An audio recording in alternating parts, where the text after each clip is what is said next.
Self-confidence this time around, then C1. So the definition for self-confidence is belief in your ability to perform the task that's being asked of you. There's already some similarities, I think, with anxiety. So belief is your perception, effectively, but how well you think you can do something.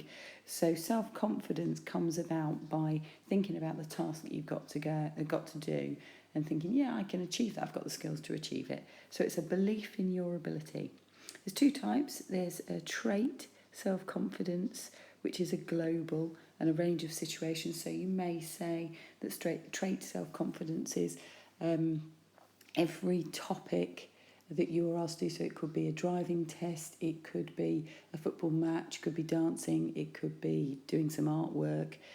You're fairly confident with most things. You feel that you've got the ability to have a go at it and give it a shot. So that's your trait self-confidence in a range of situations, or what we call a global self-confidence.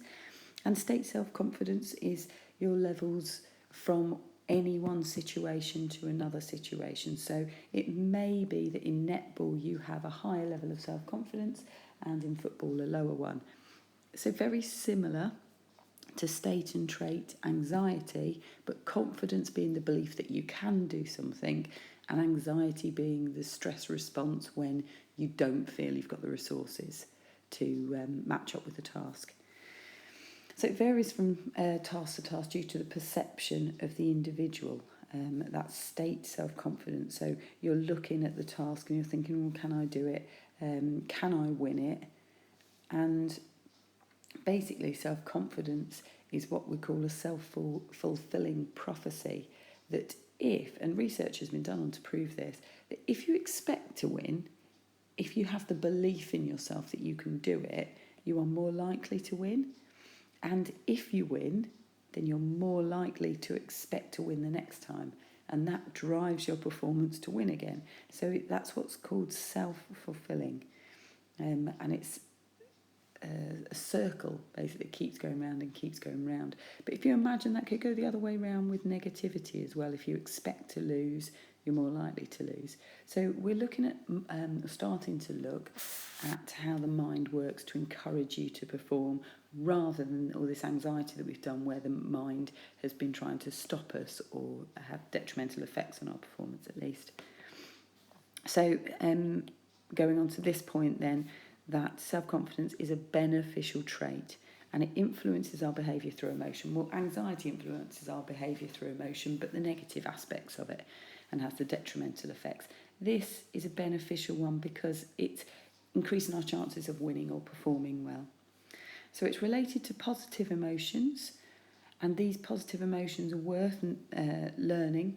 So staying calm under pressure. We know why that's beneficial, I hope, by now. But generally speaking, if you can stay calm under pressure, your fine skill will be more accurate because you won't be as affected by somatic anxiety. And if you can stay calm when everyone around you is going a bit crazy, you're more likely to be able to focus and have selective attention. It increases your levels of task persistence, which means you're going to keep trying at something even if you have difficulty, and therefore your effort levels. So it will increase people's effort levels in training or in game situations. It increases concentration, so I've mentioned that up there. And it'll assist with setting challenging goals. So even if you're doing these goals, you're working towards them and you have a setback, you'll still have good levels of task persistence and effort to overcome them.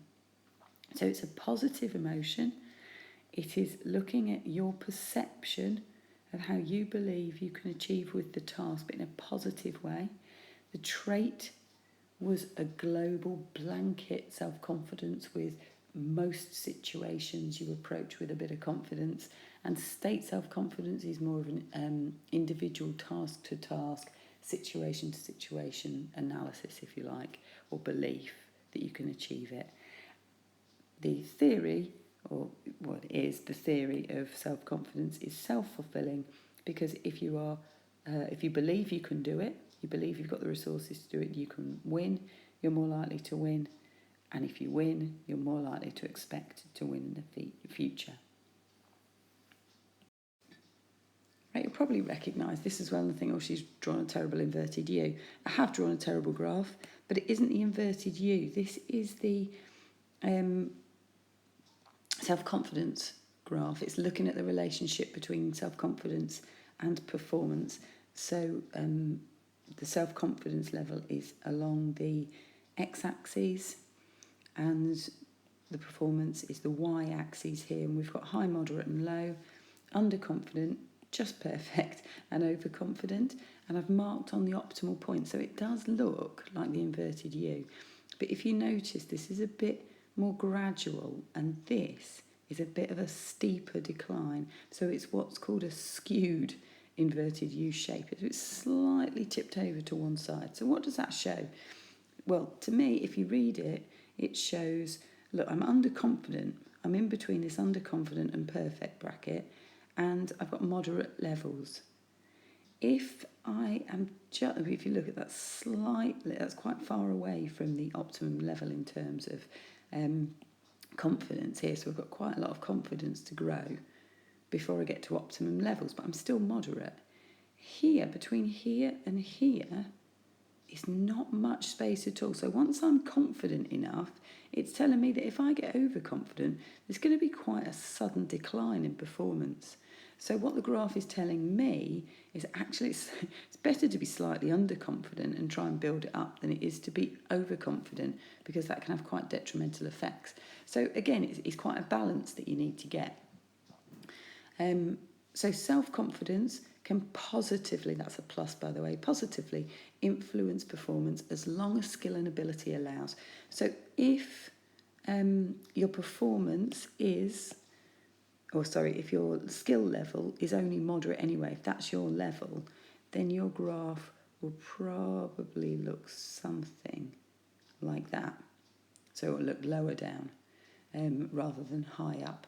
So this is fine, but it's not endless increases in performance if you haven't got the basic skill and ability. So if you think back to the drive theory, it's why the drive theory didn't work in terms of arousal and anxiety. So self-confidence will increase performance up to a certain point, and that's this point here that we've marked on there. Optimal self-confidence, that's the point, that's what it's called, means you're self-assured in achieving and are motivated to get there. So that means, yeah, you believe in yourself, you can do it, you can do what's asked of you, and you're going to try hard to get there, because it might be slightly out of your comfort zone, but you can definitely do it if you try hard. It gives it the best chance of performing optimally, but may not result in success. So we're not saying that, yes, that is a successful person there. We're saying that, yes, you think you can match the demands of the task. You're feeling fairly assured about it. You can do it, you think, with a bit of hard work. But you may not do it. You may still, that person may still get round you and score past you. So you still may not defend them, but you feel that you can almost do that, and your skills are at a high level, and you're basically giving it the best chance to try to do that. So everything's gone right in terms of your efforts. Low self-confidence. So athletes that have all the skill but don't believe they can achieve, which we've all come across people like that. We're like, you are an amazing player. And they're like, no, I'm not. No, I can't do it. So is that damaging? And yes, it is. They underperform in pressured situations. So if they think someone's watching them, especially a significant other, like a coach or a talent scout, then they will underperform. They will have smaller actions. They won't have as much vigour. So it's not effort. It's almost nervousness they're going to show. Self-doubt undermines their performance, and self-doubt is a cognitive anxiety. It's thinking, oh, I can't do it, I won't be able to do it. And this does undermine their potential performance. Because on paper, they've got the skill and ability and they should be able to do it, but this niggling doubt in the background is telling them they can't do it. So it increases the levels of arousal to the point of anxiety, and then we all know what happens. So attentional narrowing will occur. And the effects of it, so they'll focus on the mistakes from the past and end up worrying even more, and it will decrease their performance. However, some self-doubt can motivate people, And this is, if we go back to the top of that graph, this is to do with overconfidence, isn't it? Because if you have no self-doubt whatsoever, then you are overconfident. And if you're overconfident, there's going to be quite a decline in performance, because you probably will stop trying, probably put less effort in and less task persistence, because you're like, yeah, I can nail this. This is not a problem for me. So some self-doubt is good to have, because you're thinking, oh, I think I can achieve this. I think I can. I've got the skills to do it. If this goes right and this goes right, I've just got to think positive and I'll be able to achieve it. But they are faster than me. But if I do this, I should be able to stop them. So some self-doubt is good. If I'm going into a match and I think that the person that I'm going to be marking is faster than me, then in training, that's what I'll focus on. So some self-doubt can motivate and give task persistence, and encourage people in training and in match situations. So this high self-confidence, what impacts does this have? So first of all, it doesn't mean high levels of performance. Just because somebody's confident doesn't have any reflection at all on their skill and ability. Overconfidence can lead to complacency. So I think I just mentioned that in the game or training. So in the game, I've put they'll make silly mistakes through lack of focus, because they've got this really wide attentional band and they're taking in all sorts of information, some relevant, some irrelevant. So therefore, the focus isn't as quick, the reaction time won't be as quick. They'll probably reduce training, because they're going to be the ones on a Thursday night when it's raining and it's horrible and it's cold and you're like, oh, I've had a bit of a long day at school. Do you know what? I'm the best player on the team. I don't think I'll bother tonight. So it will mean that they're not going to show up. If they do show up, they might be talking a bit or larking around and not really focusing very much. Either way, long term, you're talking a decline in performance, or perhaps an incline in performance, but theirs being quite steady, whereas someone who has a lower level of self-confidence but is really trying hard will actually probably start to improve and overtake them.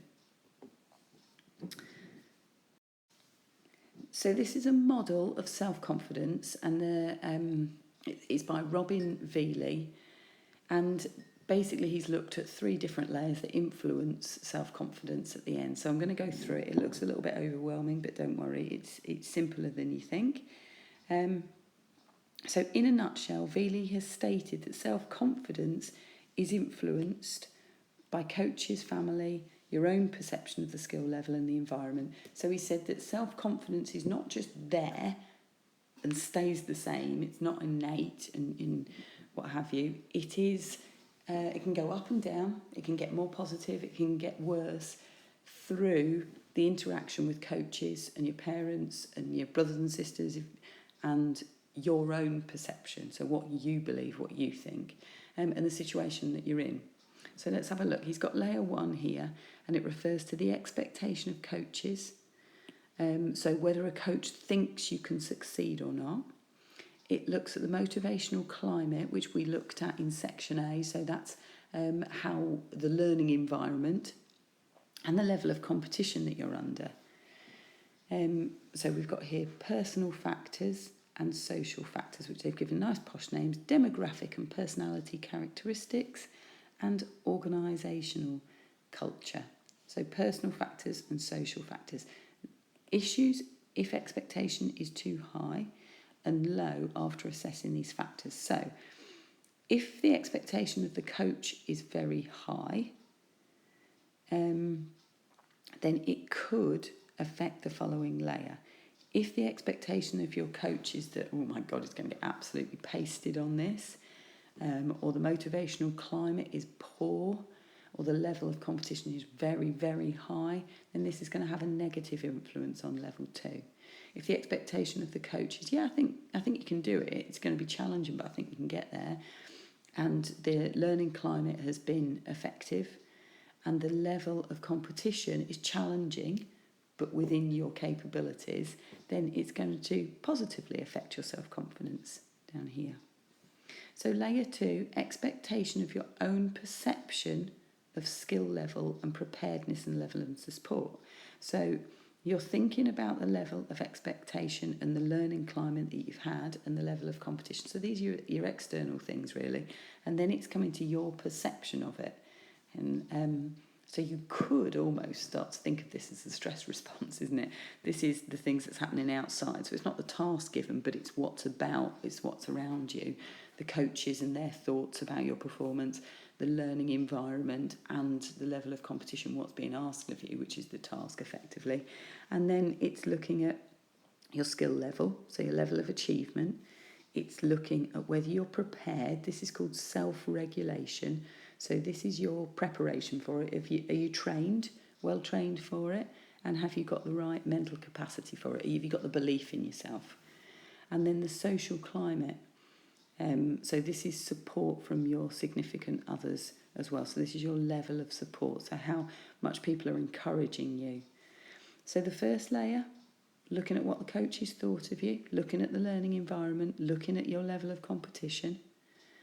And this filters down to affect your own belief of your skill and ability, how much you've prepared for it, and the support. These then go on to affect, either positively or negatively, the next layer. So if expectation is low from here and here, so the coaches don't think you can do it, the learning environment hasn't been effective, and the level of competition is high, you don't think particularly highly of yourself in terms of skill level, well, you haven't really prepared very well, and you get very little support, then your confidence in decision making is going to be low. Your confidence in your own physical ability will be low, and you will not be very resilient, which means if you have a setback, you won't keep trying, you'll just give up. If the expectation of the coach is high, the learning environment was high, and the level of competition is challenging but in line with your ability, and you believe you've got the ability to do it, you have prepared well, both mentally and physically, psychologically and physiologically, and you've got support from your coaches and your family, then you will have more confidence in your decision-making skills.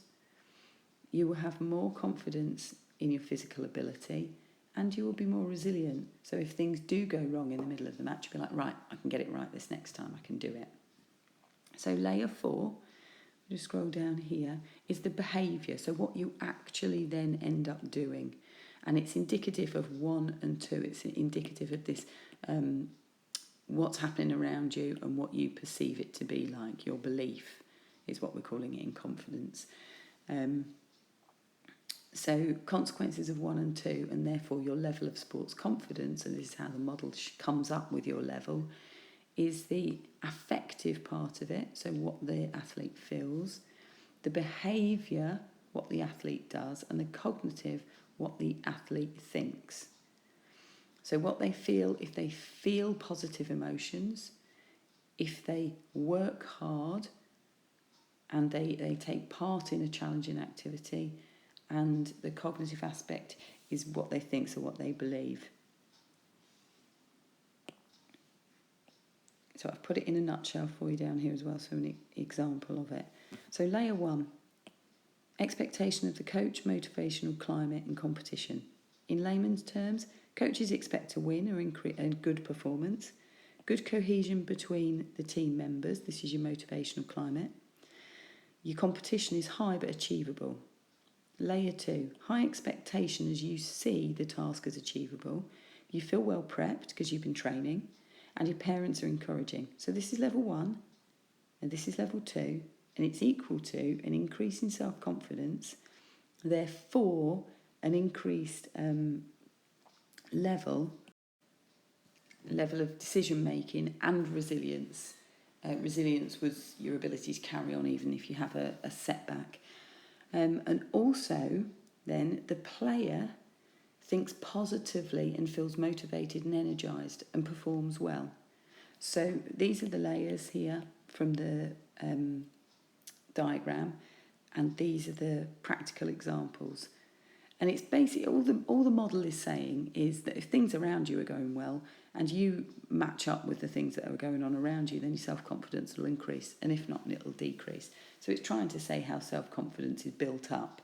And if you can understand how self-confidence is built up, you can look at the smaller areas as a coach and work on those areas if confidence is low. and that's either if what the athlete feels and believes and how they're actually behaving. So, influence of expectation. This means if you expect to win, will it influence your performance? And the answer is yes. So I mentioned this in the very first slide. So self-confidence is a self-belief. If you have self-belief and you have high self-expectation, so you think you can do it, here, you think you're likely to win, it is a proven fact, it's been researched, that you are more likely to win, and it will increase self-confidence. So this was the self-fulfilling prophecy, that if you think you can, you can. If you think you can't, you won't. So it can work in reverse. I mentioned this on the first slide as well. It can be negative, so therefore it can reduce self-confidence. So if your self-belief is low level of expectation and you think you're going to lose it, you're probably more likely to lose it, and it will decrease your self-confidence for your next fixture.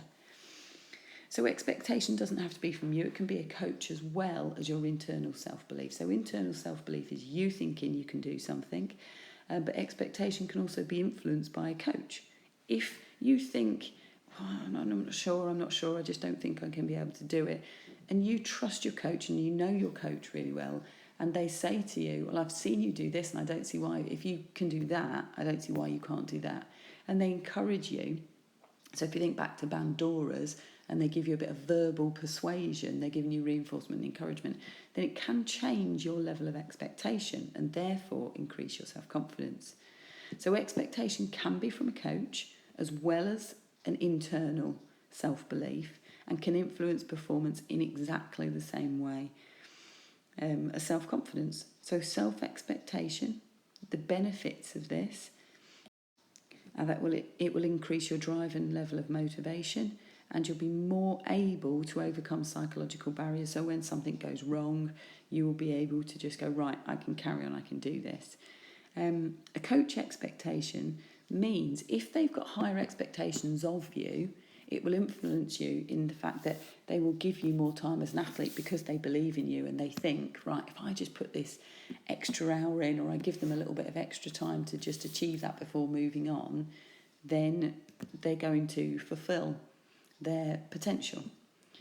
They give you more positive feedback because they're keen for you to develop, and they'll give you better quality feedback because they'll take more notice of what you're actually doing. So if a coach expects you to be able to win, they will give you more time, more positive feedback and better quality feedback, and this is going to improve your performance. If you have high levels of self-expectation, it will increase your drive and motivation, and it will make you more resilient, so more able to overcome barriers. Both of these things increase performance if you've got both of them together rather than just the one. So if you've got a good coach behind you rather than just you being motivated, self-motivated and self-confidence, you're going to get a bigger impact. So I've put arm wrestle in brackets here. There was an experiment done with arm wrestlers. I forget how many people, it's in your book. I think it was 12 couples or something, and they went around and did verbal persuasion. They told people that they could do it, they were going to win. Although they weren't stronger, they had better technique, so they would be able to do it and beat their opponent. And a majority of the weaker opponents did end up winning, and it was an actual experiment. So research has been done into this, and it is a proven fact that if you believe in yourself, if you genuinely believe you can do something, you are more likely to be able to do it, and it's more likely to give you the tools to be able to do it. So it will give you more motivation, more drive, so you'll try harder and work at things, and you're more resilient when things go wrong. A lot to be said for a positive mindset. So this is the first part of self-confidence. C2 is on a different video.